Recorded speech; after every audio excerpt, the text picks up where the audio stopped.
Hi friends, this is Pastor Doug Batchelor. Would you like to hear an amazing fact? More and more of the world is turning now to natural forms of energy to try and find their power. And they're resorting to things like the wind farm that we have here in Jamaica at Wigton.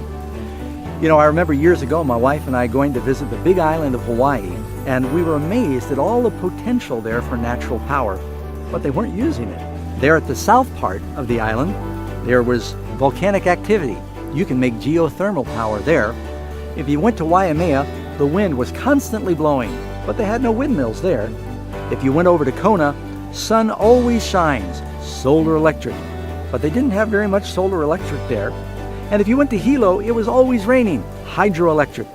And in spite of all that potential for power there on the big island of Hawaii, they were powering the island back then with dirty diesel generators.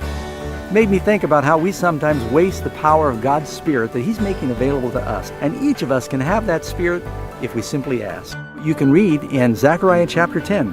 What do? Ask of the Lord rain in the time of the latter rain, and He will send flashing clouds.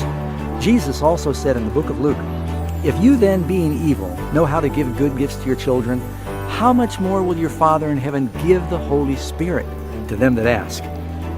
When you look in the book of Acts, when the Holy Spirit was poured out, it says there was a sound of a mighty rushing wind. And that power that launched the church back then can still power your life today, friends. So why don't you ask Him?